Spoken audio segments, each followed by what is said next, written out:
Hey everyone, welcome back to Financial Futures. Today, I have some exciting updates about a vote happening this week in Congress that could expand Social Security benefits. I'll break down all the details and what this could mean for millions of Americans, so let's dive right in.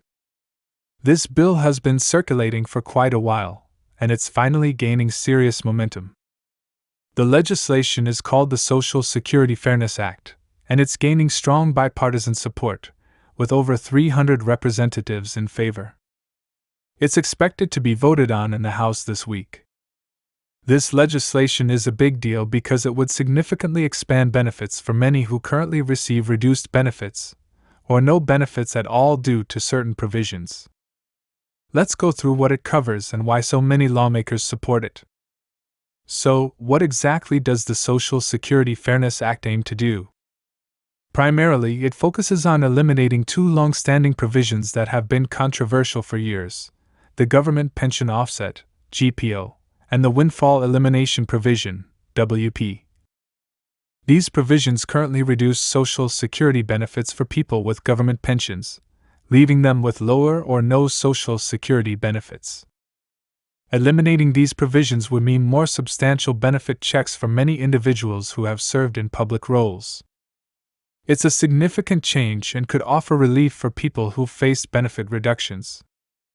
With strong support in the House, this bill is expected to pass there, but then it has to face the Senate.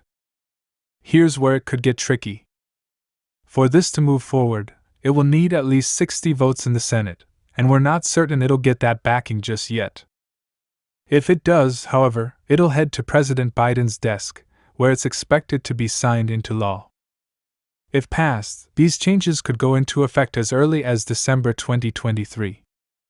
Now, there's still a question about whether affected beneficiaries might receive retroactive payments going back to last year. It's unclear right now, but I'll be tracking any updates on that for you.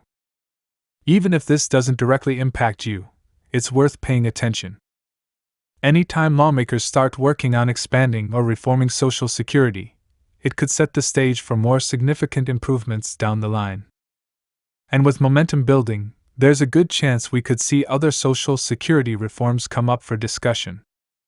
Think of it like this: if you've ever been at a big family gathering, you know once one person decides to leave, others tend to follow. It's the same with Social Security legislation.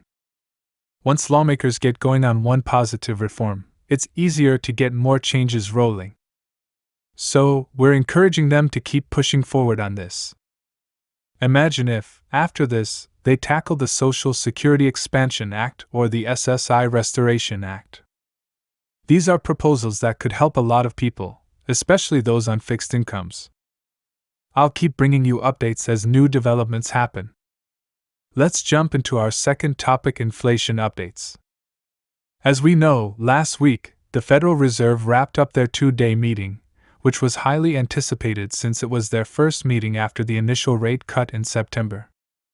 But coming up this Wednesday, we're about to get another critical economic report, the Consumer Price Index, or CPI, which is the key measure of inflation. So why does this matter? Well, this CPI report will give us the inflation data for October. Inflation seemed to be creeping up again last month, and there are a few factors, like the recent port strike, that may push this number higher than expected. It's no secret that inflation impacts everyone, whether you're on a fixed income, low income, or managing retirement. This upcoming CPI report is one of two inflation data points the Federal Reserve will examine before their next meeting in December. So, depending on how high inflation appears, it could shape future interest rate decisions. If inflation ticks back up, the Fed might feel compelled to raise rates again to keep things in check. And that's the last thing we want after 2 years of high interest rates.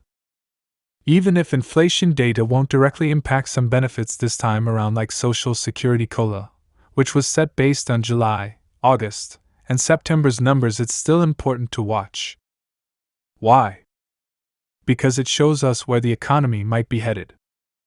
Rising inflation could mean higher living costs, which affects everyone. Quick sidebar on the port strike. Remember that recent strike that lasted 3 days? Even though it was short, the effects might be felt for weeks. For each day of delay, it's estimated that it could take up to a week to get back on track. This kind of backlog impacts supply chains, which can lead to price hikes and, ultimately, inflation. Alongside the CPI, we're also going to get a jobs report in early December. That report could be another critical piece for the Fed to assess, especially if employment numbers suggest strong or weak economic performance. Everything from job growth to wage inflation plays into the bigger picture of what the Fed might do next. Now, let's talk scenarios. If inflation does keep rising, the Fed might feel it has to raise interest rates again. They've been trying to bring inflation down for nearly 2 years now, but if it starts climbing again, they may not have much choice. While this is one possible outcome, other economic indicators paint mixed pictures of where we're headed. Some show the economy holding strong, while others suggest we're on a shaky foundation. So, we need to keep a close eye on all of this. For us as consumers, the takeaway is clear: keep track of these economic data points, even if they don't seem to directly impact your finances.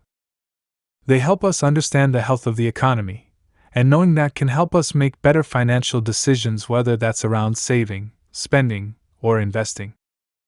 Alright, that's it for today's update. I hope this helps you stay informed about what's coming this Wednesday and what it could mean for you.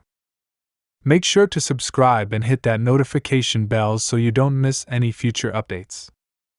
And check out some of my other videos linked here on screen and in the description below. I've got lots more content on financial topics like benefits, investments, and social security. Thanks so much for watching, everyone. Stay safe out there, and I'll catch you in the next video. And hey, happy holidays, if it's not too early to say that. Take care.